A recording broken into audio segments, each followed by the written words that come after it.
I would have enjoyed having an opportunity to interact a little bit with Chris's rebuttal, but perhaps we'll get an opportunity to do that a little bit later. But as I had agreed to the format of this debate, it's simply opening statement, a rebuttal each person, and then afterwards we would ask 5 questions. So in keeping with that, I'll go ahead and submit some questions to Chris. And before I do that, for those who are watching this, I'd like to encourage you and invite you to think about something. And what that is this. Whenever I look at these issues here, and I've studied these for a long time.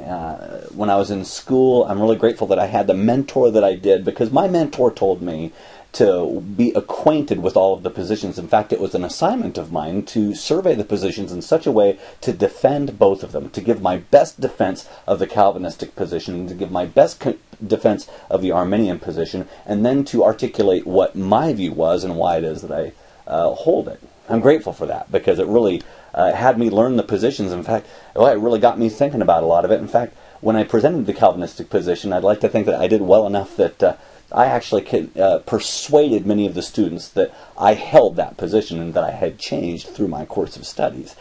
But when I was reading the various positions and familiarizing myself with the positions, one of the thoughts that I had in my mind was this: what is the other person going to do with the verses that will invariably be brought up that seem to contradict the other person's position? What's going to be done with the questions, and what's going to be done with those passages? Who's more believable? Who handles those things? Because invariably there are verses that are typical verses that people bring up to support one of the positions. And I just always kind of wonder how they're going to handle that. And that's really one of the reasons that has persuaded me to be a non-Calvinist, because I was not particularly impressed with the way that Calvinists historically handle many of the questions and many of the verses that don't fit so neatly into their system. Okay? So I'll just encourage you to think about that. When we're interacting with these rebuttals, how does the other person handle them? So that's just something to think about. This particular debate I've done for the benefit of those who are studying this, and perhaps they're undecided, because I'm convinced. Of course I know that I'm not. My goal was not to convince or persuade Chris. He's pretty set in his. I wouldn't be so bold as to have that as a name. It's pretty clear that Chris is set in his opinion, as am I. So you know what? Probably not going to be any change in there. But I know that a lot of people might be viewing this, kind of wondering what to do with this whole situation. So it's for that reason. Well, that's one of the reasons why I had agreed to this. Okay, so that being the case, it won't take me long to ask these 5 questions.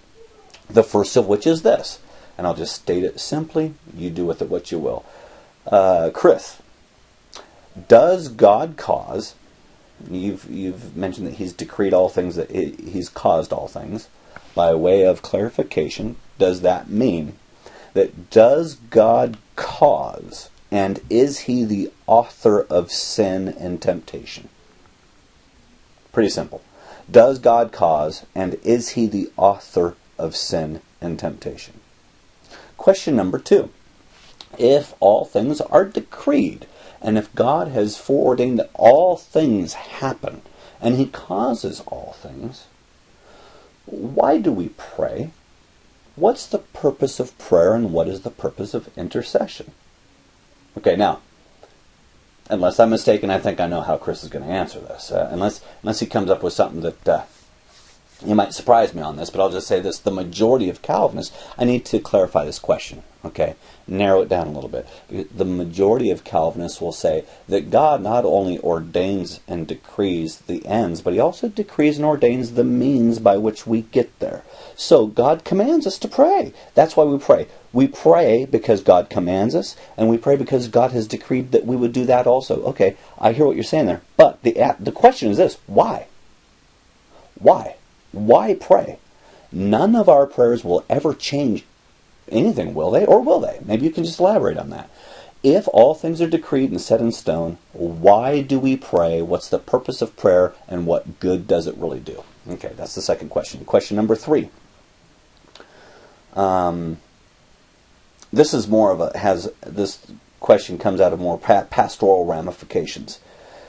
We've been talking about this philosophically and ideas. These ideas are often removed, but having pastored in the past and having counseled people quite a bit over the years, there are some pastoral ramifications of this that really are a burden to me. And what that is this: there is the situation that arises, and tragically, it does arise. This is a truth that we deal with today, where people are dealing with struggles in life by way of how are you going to counsel the grieving mother who comes, her child, her daughter has been kidnapped, raped, and brutally murdered.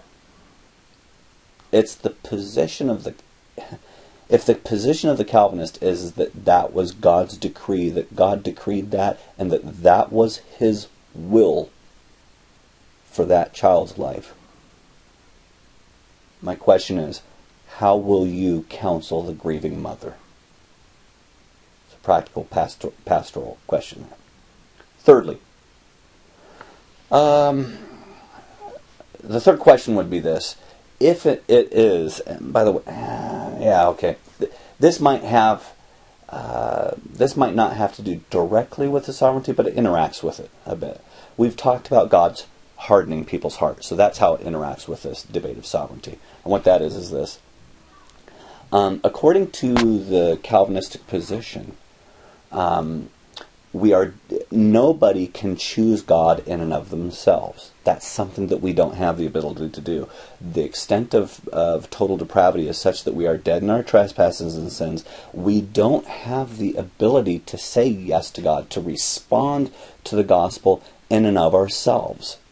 Okay? So, what needs to be done according to the Calvinistic position is that regeneration needs to happen first. First, there's regeneration. First, a person is born again, then there's faith. So there's the maxim of Calvinism. Regeneration precedes faith. By the way, if you ever wonder if a person's a Calvinist or Arminian, side note, that's the difference right there. What does a person believe happens first? What happens first? Is a person born again, and then they have faith? Or does a person have faith, and as a result of that, then they're born again? Because that's going to determine where a person's at. The Calvinist says that a person's born again, and then they have faith. So, according to the Calvinistic position, a person cannot choose God on their own. If that's the case, my question is this: why does God have to harden people's hearts? As it says, this is a passage that was brought up, John chapter 12, verse 39. He hardened their hearts so that they wouldn't believe. Well, if they couldn't believe unless there be divine intervention, my question is this: why is it that God needed to harden their hearts? Interesting question. I like that one. That's a good question. Okay. The third one comes by way of Rick Gervais, the comedian. Ricky Gervais. He's a comedian, and he's an atheist, outspoken atheist. He's a kind of an obnoxious atheist at times. Okay, but you know what? Here's the deal. He grew up in the church, and the understanding that he has of God is this Calvinistic model. And that whole model, by the way, if you watch the movie, I haven't watched the whole thing, I've only watched parts of it. It's the movie Liar, Liar that he created. And it's a mockery of God. He's mocking God in the thing. But the idea that he's mocking is the Calvinistic model of God, because the reality of the matter is that the whole understanding, it's easy to mock. It is. It's an easy thing to mock. And he says this. He has an interesting question, and he says it in a joking way because he's a comedian, but he's dead serious. And he's serious about this. He says this: assuming that God is in control and causing all things, assuming that God causes all things, he says this: by the way, he says, I'm an atheist, but if God is real, why did he make me an atheist? Man, that's a poignant question right there. If God is real, why did he make me an atheist? I don't have to struggle with that question because I don't think God made him an atheist. But it's a question that I pass on to Chris. Chris, if God is sovereign in the way that you depict him, why did he make Rick an atheist? Why does he make anybody an atheist? So those are my 5 questions. Look forward to your response.